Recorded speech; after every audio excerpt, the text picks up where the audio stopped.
Hello friends, SH के कब तक चैनल में आपका हार्दिक स्वागत है। दोस्तों, अयोध्या में राम मंदिर को लेकर सियासी खेल रुकने का नाम ही नहीं ले रहा है।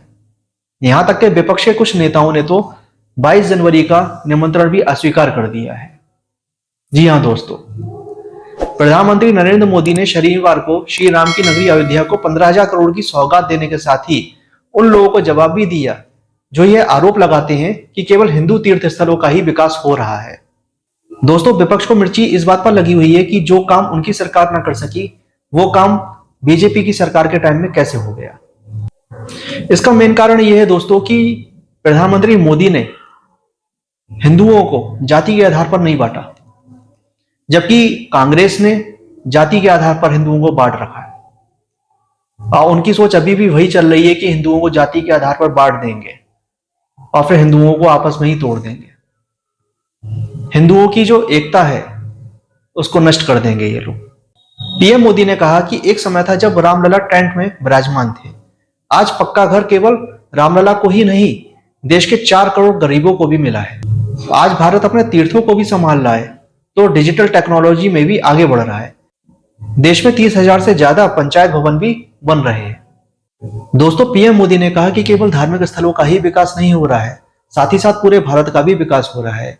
पीएम मोदी ने कहा कि 300 से ज्यादा मेडिकल कॉलेज भी बने हैं, तो दूसरी तरफ नल जल योजना से 2000 से ज्यादा टंकियां बनाई गई हैं। जल थल को हम नाप रहे हैं तो पौराणिक मूर्तियों को भी विदेशों से वापस ला रहे हैं। आज यहाँ प्रकृति का उत्सव है तो आगे परंपरा का उत्साह भी होगा। विकास की नव्यता दिख रही है तो विरासत की भव्यता भी दिखेगी। यही विरासत देश को आगे ले जाएगी। दुनिया में कोई भी देश हो, अगर उन्हें विकास की नई ऊंचाई पर पहुंचना है तो अपनी विरासत को संभालना ही होगा। हमारी विरासत हमें प्रेरणा देती है, हमें सही मार्ग दिखाती है। आज का भारत पुरातन और नूतन दोनों को आत्मसात करते हुए आगे बढ़ रहा है।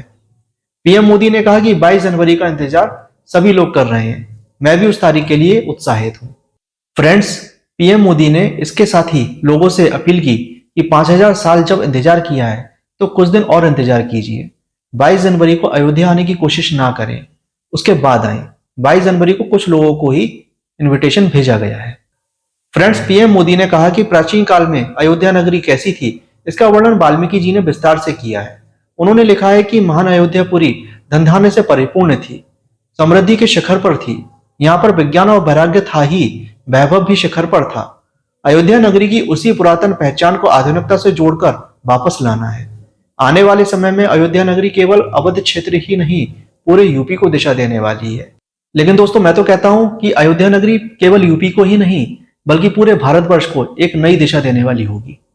दोस्तों, पीएम मोदी ने कहा कि अयोध्या में श्री राम का भव्य मंदिर बनने के बाद यहाँ आने वाले लोगों की संख्या में बहुत ज्यादा वृद्धि होगी।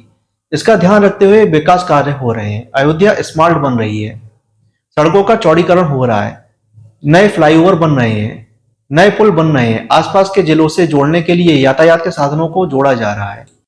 फ्रेंड्स, पीएम मोदी ने कहा कि मुझे खुशी है कि अयोध्या एयरपोर्ट का नाम महर्षि वाल्मीकि के नाम पर रखा गया है। वाल्मीकि ने हमें रामायण से श्री राम के कृतित्व से परिचित कराया है। महर्षि वाल्मीकि द्वारा रचित रामायण वह ज्ञान मार्ग है जो हमें श्री राम से जोड़ती है। दोस्तों, पीएम मोदी ने कहा कि अभी पहले चरण में एयरपोर्ट पर हर साल 10 लाख लोगों की क्षमता है। भविष्य में यहाँ 60 लाख लोग आ जा सकेंगे।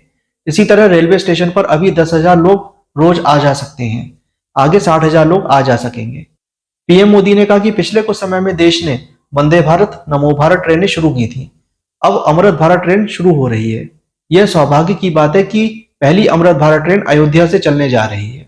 फ्रेंड्स, अगर आपने अभी तक चैनल को सब्सक्राइब नहीं किया तो चैनल को सब्सक्राइब कर लीजिए और बेल आइकन का बटन दबाना ना भूलें। Thanks for watching.